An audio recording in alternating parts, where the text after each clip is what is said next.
बिस्मिल्लाहिर्रहमानिर्रहीम, अस्सलाम वालेकुम। भारत के अंदर ऐलान हुआ कि वज़ीर दाखिला अमित शाह, जिन्होंने पाकिस्तान पर धमकियों पर पूरा इलेक्शन लड़ा, वो ओडिशा के अंदर जो बिहार में इलेक्शन लड़ रहे हैं और नीतीश कुमार को वो अपना सीएम बनाना चाहते हैं, उनकी लीडरशिप के अंदर उन्होंने जाकर इलेक्शन कैंपेन करनी थी। और आज बड़ी अहम वर्चुअल रैली थी। ये उन्होंने अपने कारकुनों से दुनिया भर में जहाँ थे उनको सोशल डिस्टेंस के तहत बिठाया, मास्क उनको पहनाए और कहा कि बड़ी रैली होने जा रही है और तैयार है। अब पूरी कौम इंतजार में थी कि आज की रैली के अंदर जब ये खिताब करेंगे तो सबसे ज़्यादा अगर किसी की धमकियाँ और सब कुछ देंगे, शायद अभी तक मोदी सरकार ने जवाब नहीं दिया तो चाइना को जवाब जाने वाला है। मीडिया हर कोई इनको तैयार बैठा था कवरेज देने के लिए। लंबी उनकी तकरीर थी, लेकिन उस तकरीर के बाद जो झटका भारतीय कौम को लगा वो तो आप अब सुनेंगे क्लिप तो आपको अंदाज़ा होगा। मज़ीद डिस्कस करने से पहले इस वीडियो को लाइक करें, हकीकत टीवी को सब्सक्राइब करें और बेल आइकन पर ज़रूर क्लिक करें। उन्होंने आकर धमकियां दी, आर्टिकल 370 का हमें ना कहा जाए, हमारे अंदर घुसे, हमें मारा, फिर उसके बाद हम घुसकर मारे, कोई भी हमारा ये करेगा। लेकिन सूरत हाल ये थी कि धमकियां वो पाकिस्तान को देते रहे, सुनाते वो चाइना को रहे। इतना डर और खौफ था कि एक दफ़ा भी इन्होंने चाइना का नाम नहीं लिया। ये सूरत हाल इंडिया के लिए इतनी ज़्यादा खतरनाक होती जा रही है कि अब इंडिया के अंदर से, इवन के बीजेपी के अंदर से ये इलेक्शन पर इसका असर पड़ने जा रहा है।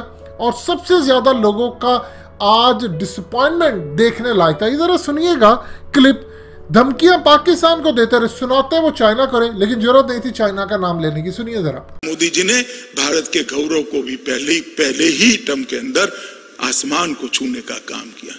पहले देश की सीमाओं पर हमले होते थे, लोग आते थे, जवानों का सर काट कर ले जाते थे और दिल्ली का दरबार चुप रह जाता था, उफ नहीं करता था, इनके माथे पर जू नहीं रेंगती थी। हमारे समय में भी हमले हुए, उरी पर हुआ, पुलवामा में हुआ। जैसे ही उरी और पुलवामा में हमला हुआ, मोदी जी ने तनिक मात्र भी देर नहीं की, एयर स्ट्राइक और सर्जिकल स्ट्राइक कर कर पाकिस्तान के घर में घुसकर दंडित करने का काम किया। और विश्व भर के अंदर एक बात का एहसास करा दिया कि भारत की सीमाओं का अतिक्रमण बच्चों का खेल नहीं है, यहां पर दंड दिया जाता है। पहले कहा जाता था कि अमेरिका और इजराइल दो ही देश अपने जवानों के खून का बदला लेते थे। वो दो देशों की सूची में मोदी जी ने मेरे और आपके देश महान भारत का नाम जोड़ने का काम कर दिया और भारत के गौरव को ऊंचा उठाने का काम, ढेर सारे काम किए। जीएसटी लाए, आर्थिक सुधार किए, अर्थतंत्र को पटरी पर चढ़ाने करने की, भारत को एक करने की, सर्जिकल स्ट्राइक और एयर स्ट्राइक के माध्यम से 70 साल से देश की जनता राह देखती थी कि धारा 370 और 35 से कब चले जाए, कब हमारा कश्मीर साच अर्थ में हमारा हो जाए। मगर किसी की हिम्मत नहीं थी धारा 370 और 35 को हटाने की। कई सरकारें 2/3 बहुमतों के साथ आई, मगर हिम्मत नहीं करती थी। 5 अगस्त 2019 को नरेंद्र मोदी जी ने संसद में विधेयक लाकर धारा 370 और 35 को उखाड़ कर फेंक। अभी भारतीय जनता पार्टी के कार्यकर्ता बच्चे थे तब से नारा लगाते थे, जहां हुए बलिदान मुखर्जी वो कश्मीर हमारा है।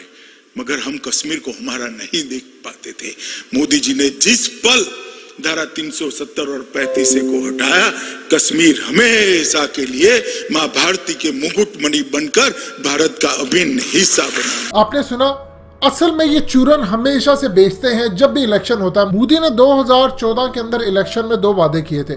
उसने कहा था अगर मैं इस तमाम सूरत हाल के अंदर चाइना के खिलाफ ना जाऊं और पाकिस्तान को 6 महीने में ख़त्म ना कर दूं तो चाहे मुझे जो मर्जी सजा देना। उसके बाद 2019 से पहले उसने कुछ नहीं किया। पिछले 5 सालों में एक जाली स्ट्राइक किया जिसका इतना मजाक उड़ाया, उनको समझ नहीं आई, उन्होंने उसके लिए उड़ी फिल्म बना दी। फिर उसके बाद उनको समझ नहीं आई करना क्या, तो पुलवामा ड्रामा इन्होंने करके उसके बाद फिर पाकिस्तान के ऊपर हमले की कोशिश की, वो भी उल्टा पड़ गया। अभिनंदन, ये सब कुछ हमने पकड़ लिया। वहां पर भी उनकी शिकस्त हुई। उन्होंने कहा कि अगर मोदी को ना जितवाया, क्योंकि मोदी ने एक रैली में कहा राफेल होते तो हम पाकिस्तान को करते। अब उनको कहा कि आप अगर चांस नहीं देंगे तो पाकिस्तान आएगा बदला लेने के लिए। इस तमाम सूरत हाल में इलेक्शन जीता। ये इंडिया की बेसिक सूरत हाल थी। अब उनको समझ नहीं आ रही कि चाइना का करें क्या। चाइना के J11 से लेकर जे की पूरी सीरीज इस वक्त तैनात हो रही है वहां पर, और वो खुद एडमिट कर रहे हैं कि 12 हेलीकॉप्टर तो उनके LAC के करीब पहुंच चुके हैं, तो करे तो क्या करे। इस तमाम सूरत हाल में ये आई थी एक रैली जिस पर उन्होंने खिताब करके पूरी दुनिया के अंदर हंगामा बर्पा करना था, लेकिन अफसोस वो ये कर नहीं पाए। और अब इस वक्त मुकम्मल तौर पर पिन ड्रॉप साइलेंट है, क्योंकि चाइना ने उनको धमकी दी है कि अगर आपने प्रोपेगेंडा किया या आपने बेवकूफ़ बनाने की कोशिश किया, कुछ किया, वो फिर भी धमकी का जवाब नहीं देंगे। वो फौजें उतार कर इंडिया के अंदर इसको बुरी तरह एक्सपोज करेंगे। ये सूरत हाल थी कि अमित शाह की तरफ पूरी दुनिया देख रही थी और उन्होंने चाइना की बजाय पाकिस्तान को धमकियां देना मुनासिब समझा, और वो सोच रहे थे कि इस दफ़ा बिहार का इलेक्शन भी वो पाकिस्तान के ऊपर जीतेंगे। लेकिन इंडिया में इस दफ़ा किसी ने इनकी ये थ्योरी बाय नहीं की। जिस तरह इन्होंने ड्रामा किया था, दाऊद इब्राहिम की खबर चला दी जब टॉक्स फेल हुए थे, और उसके बाद कहा दाऊद इब्राहिम मर गए हैं पाकिस्तान के अंदर। कई मीडिया चैनल से चलाई, वहां पर उनकी ये खबर बाउंस बैक हो गई और उनके मुंह पर आकर पड़ी, क्योंकि किसी ने इसको बाय तक नहीं किया। दोस्तों, हकीकत टीवी को सब्सक्राइब करना मत भूलिए, वीडियो को लाइक करें, शेयर करें और कमेंट सेक्शन में अपनी राय का इजहार जरूर करें।